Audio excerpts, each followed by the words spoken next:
Bonjour et bienvenue dans cette vidéo, cette formation gratuite sur la commande publique. Je me présente.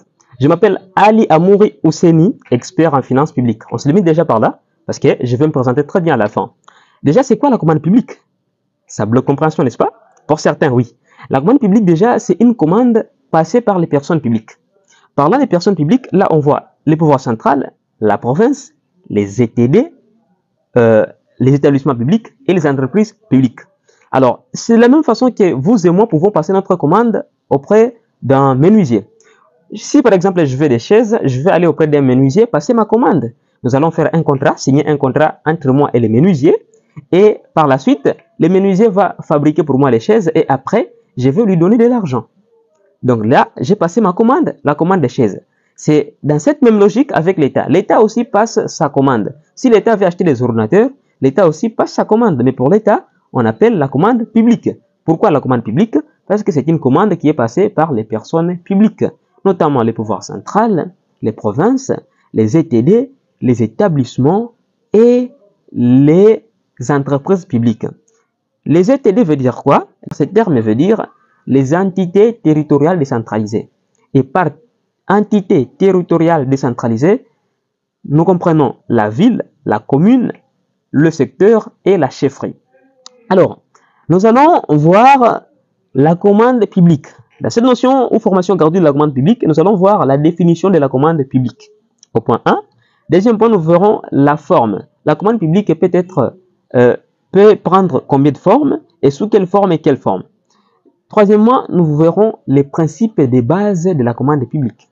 Et enfin, nous verrons les différences fondamentales entre le marché public et le PPP. Je n'ai pas parlé des 4 P ni des 5 P. J'ai parlé des 3 P. PPP, qui veut dire le partenariat public-privé. Alors, on passe rapidement sur la définition. Comme je l'ai dit tout de suite, la commande publique désigne un ensemble de contrats. Des contrats qui sont passés par les personnes publiques à titre onéreux pour satisfaire leurs besoins. Les personnes publiques, j'ai dit que c'est peut-être les pouvoirs centraux, ça peut être aussi la province. Alors, supposons que c'est la province qui veut acheter des ordinateurs pour satisfaire ses besoins de fonctionnement.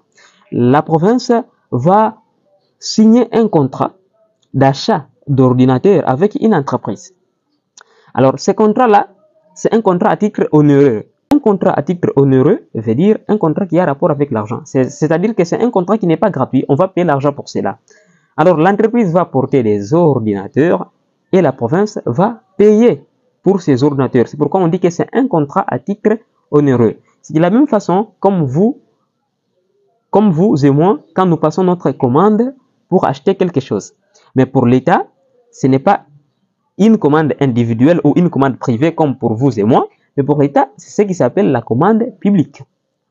Et les personnes publiques, c'est comme je l'ai déjà dit ici, donc c'est noté encore là, les pouvoirs centraux, les provinces, les ETD, les établissements publics, les entreprises publiques.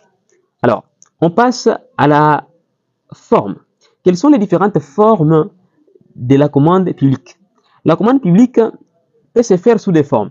Sous la forme des marchés publics et sous la forme du partenariat public-privé. Alors, la commande publique, c'est soit le marché public, c'est soit les partenariats public-privé. Alors, quatrième point, les principes de la commande publique. Pour qu'il y ait une commande publique, il y a des principes à respecter. Il y a des principes que l'État ou la personne publique doit respecter. Les principes sont au nombre de 3, les principes fondamentaux de la commande publique. Alors, le premier principe, c'est la liberté d'accès à la commande publique. Quand l'État veut acheter quelque chose, l'État ne choisit pas directement l'entreprise à laquelle l'État va acheter. L'État émet ce qu'on appelle l'appel d'offres. L'État dit à l'ensemble de la population, à toutes les entreprises, l'État dit que moi, je suis en train de chercher des ordinateurs. Et là, toutes les entreprises qui vendent les ordinateurs vont se présenter. Si c'est la province qui veut acheter des ordinateurs, toutes les entreprises vont se présenter auprès de la province. Si c'est la mairie, la commune qui veut acheter les ordinateurs, les entreprises vont se présenter auprès de la commune pour acheter un dossier qu'on appelle les DAO, les dossiers d'appel d'offres. Dans ces dossiers-là, qui s'appellent les dossiers d'appel d'offres, la personne publique établit en détail toutes les conditions possibles de ces ordinateurs-là qu'elle est en train de chercher. Et chaque entreprise va se mesurer par rapport à ce qui se trouve dans les DAO. Et puis, chaque entreprise va aller déposer son dossier pour participer à cet appel d'offres-là. Alors, dans cette opération-là, il doit y avoir liberté d'accès. Chaque entreprise est libre d'accéder à cette commande publique-là. Ça, c'est le premier principe. Le deuxième principe, égalité de traitement des candidats. Tous les candidats qui ont déposé leur dossier doivent être traités de la même manière, de la manière équitable et égale. Troisièmement, le troisième principe, le respect de l'éthique et de la transparence des procédures. Alors, il y a des procédures à suivre une fois que les dossiers ont été déposés. Et toutes ces procédures-là, nous les verrons très bien quand nous parlerons du marché public en profondeur et du partenariat public-privé. L'État ou la personne publique doit respecter vraiment toutes les procédures-là. Et nous verrons après qu'est-ce qui va se passer si l'État ne respecte pas ces procédures-là. Voici là les trois principes fondamentaux de la commande publique. Alors, l'article 1er de la loi des marchés publics en RDC ajoute un quatrième principe. La prise en compte de l'expertise des compétences nationales. Ok? Dans la loi de passation des marchés publics, il y a un autre article, il y a un autre principe qui a été ajouté à son article 1er. La prise en compte des compétences nationales. Les compétences nationales, les compétences du pays doivent être prises en compte. Il ne faut pas les oublier.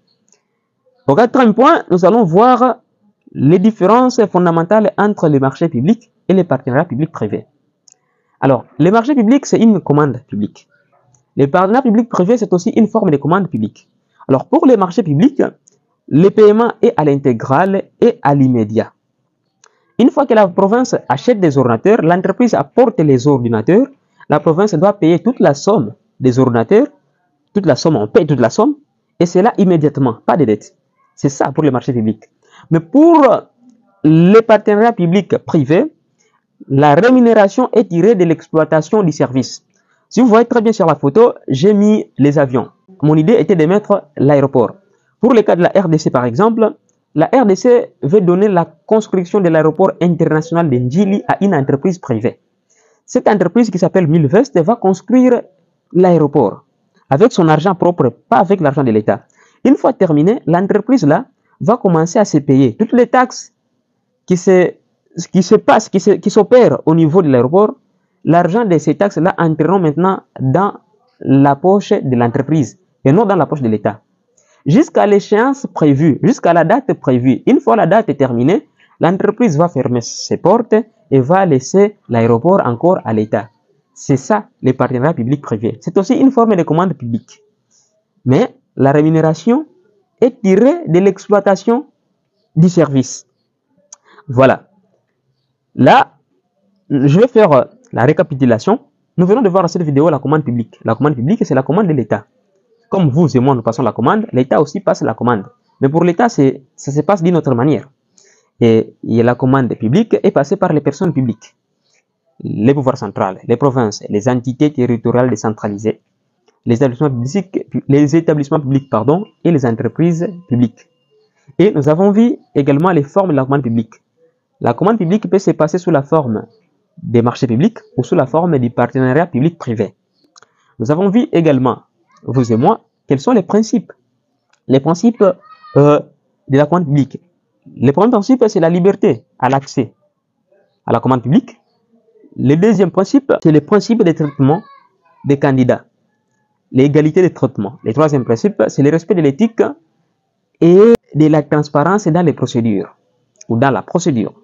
Et quatrièmement, nous avons la prise en compte de l'expertise des compétences nationales. Enfin, c'était la différence aussi entre les marchés publics et les partenariats publics-privés. Donc, nous sommes à la fin de cette formation. Là, c'est encore la tête de la formation. La commande publique est vaste. Là, nous voyons juste la tête. Nous verrons maintenant dans la vidéo qui suivra ce qu'est les marchés publics. Quels sont les types de marchés publics? Quels sont les intervenants dans les marchés publics?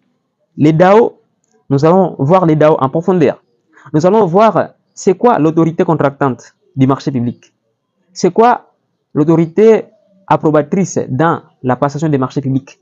Nous verrons c'est quoi la personne responsable du marché public. C'est quoi l'autorité de régulation des marchés publics. Et beaucoup de choses. Après, nous verrons si les partenariats publics-privés, quels sont les types de partenariats publics, et j'en passe. Je me présente, je suis Ali Amouri Ouseni, connu officiellement sous le nom de Nacher Amouri Nadan. Je suis un ingénieur AK en électronique industrielle, expert en finances publiques cette année déjà.